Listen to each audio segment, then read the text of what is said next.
We return to our top story, Israel banning two Muslim American congresswomen from entry. In a tweet this morning, President Trump said Israel would show, quote, great weakness by allowing the congresswomen to enter. He added that the representatives, quote, hate Israel and all Jewish people. The president has targeted the two representatives repeatedly as part of a four-woman freshman Democratic group that's dubbed itself the Squad.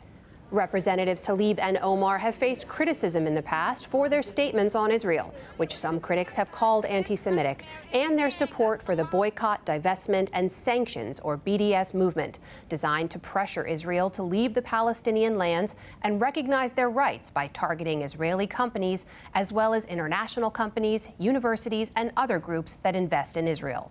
In 2017, Israeli lawmakers passed a law that can bar entry to people considered advocates of the international BDS movement. Last month, the U.S. House of Representatives passed a resolution condemning the BDS movement as one that, quote, promotes principles of collective guilt, mass punishment, and group isolation. President Trump's stance puts him at odds with Republican congressmen like House Minority Leader Kevin McCarthy, who was in Israel this week. Speaking with the president, he knows there are people that have a difference of opinion. I think it'd be healthy for anyone that has that opinion should come just as all these members have, to see. And I feel very secure in this. Anyone that comes with open ears, open eyes, and an open mind will walk away and have an understanding, just as all these members do, that this bond is unbreakable. Israeli Prime Minister Benjamin Netanyahu is in the middle of a close election campaign, and critics say he can't afford to appear weak while facing criticism of Israel. And now for a reaction from a former top Israeli diplomat. Danny Ayalon served as Deputy Foreign Minister from 2009 to 2013 and as Israeli Ambassador to the United States from 2002 to 2006. Ambassador Ayalon, welcome back to the NewsHour. I want to ask you about what the Israeli Ambassador Ron Dermer said last month. He said the lawmakers would be allowed to visit, quote, out of respect for the U.S. Congress and the great alliance between Israel and America. That was last month. What changed between then and now? All right. Yes, well, thank you, Amna. I would say two things. First of all, there was an invitation by the bipartisan delegation. And we've had here last week basically 70 members of Congress from both parties, headed by both majority and minority leader. And it would have been much better for them to come then. They refused. And not only that, they have decided on their own accord to actually ignore Israel, to go only to the Palestinian side. They are sponsored by an organization, Palestinian one, which is called Niftak, which supports terrorism. And I think that by the latest analysis, the reason for this visit was just a clear provocation and really to harm and hurt Israeli interests. I want to be clear about something, Ambassador. You mentioned they'd been invited previously. You're saying if they had visited with that other delegation, they would have been welcome in Israel? By all means. And, you know, Israel is a free country. We're a democracy. We are not afraid of criticism. If anything, you know, Israelis are the most severe and fierce critics of themselves and of our own government. You tweeted that the Israeli government accepted the U.S. administration's suggestion, their recommendation, and then that is what led to the ban. So how is this to be seen? Is this the Israeli government taking orders from President Trump and the U.S. administration on who's allowed in and who's not? I believe that the main issue was on the merit of the provocation. However, what added, I'm sure, to the decision, although from Jerusalem I hear otherwise, but nobody can deny the president's tweet. Once there is a request from the president of our best friend and ally, you know, the United States of America, certainly you have to heed or you have to take into consideration their requests. So I'm sure this was also added into the mix. And you can here invoke what we call a waiver because of national interest. Mr. Ambassador, as part of the justification for denying them entry, Prime Minister Netanyahu said that their support for this BDS movement was part of that decision. Israel has long held itself up as a bastion of democracy in the region. Doesn't this send the message that anyone who's critical of the government won't be welcome?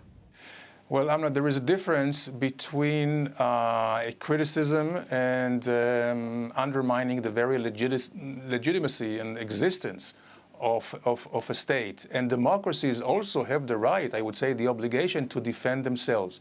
BDS, unfortunately, is not just calling for boycotts and sanctions against Israel. It's not just criticizing any Israeli policy, which is, of course, fair and legitimate, but actually they are undermining the very existence. The battle cry of the BDS movement is basically from the river to the sea, Palestine will be free. And if you look at the map, from the river to the sea of the land of Israel, there is no room for any other state, let alone the Jewish state. But let me ask you, Israel has also welcomed people who have clearly used anti-Semitic rhetoric in the past.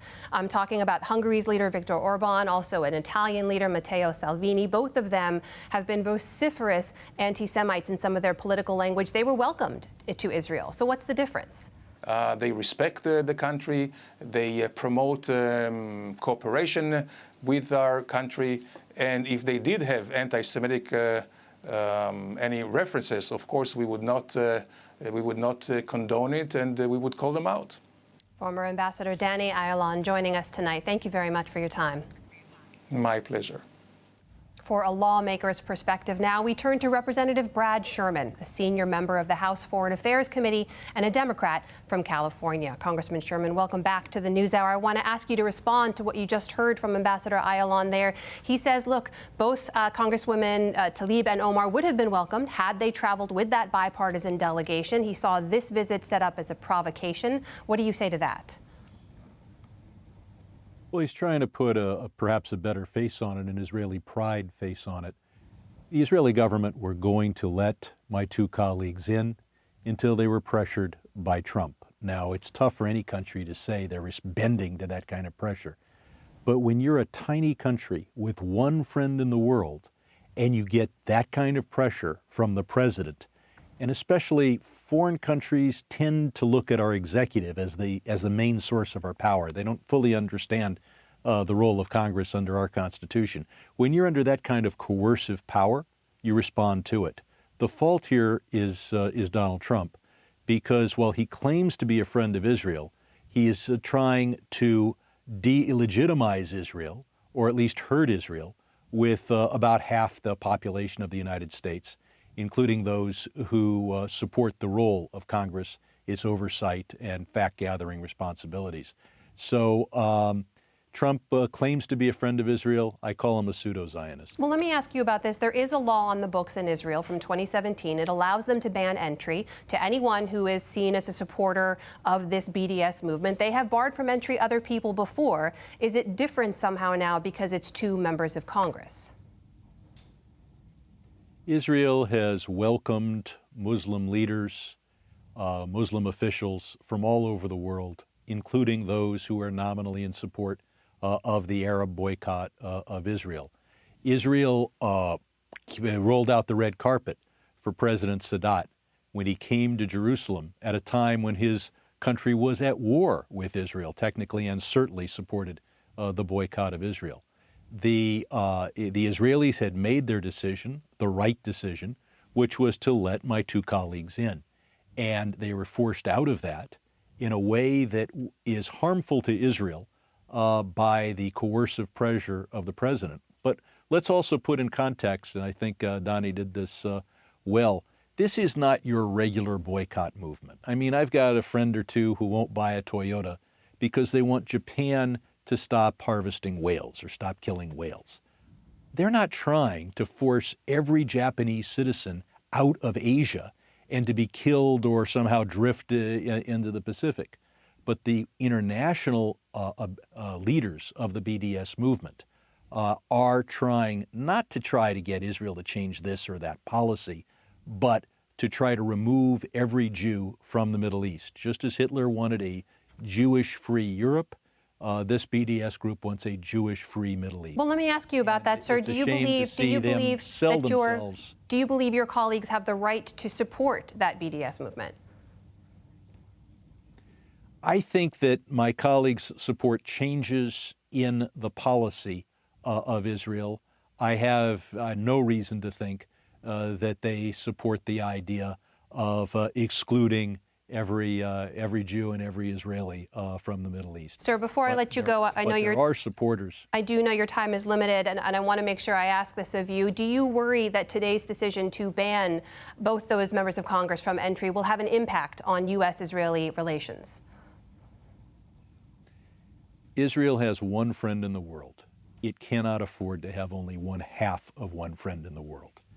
Trump is a pseudo-Zionist who has forced, in the name of helping Israel, which is the most pernicious part of it, has forced the Israeli government to take an action which will slightly weaken Israeli support here in the United States. I think we can recover from this, but it clearly is not a day when the Israeli government was able to do what it had decided to do, which was to admit my two colleagues.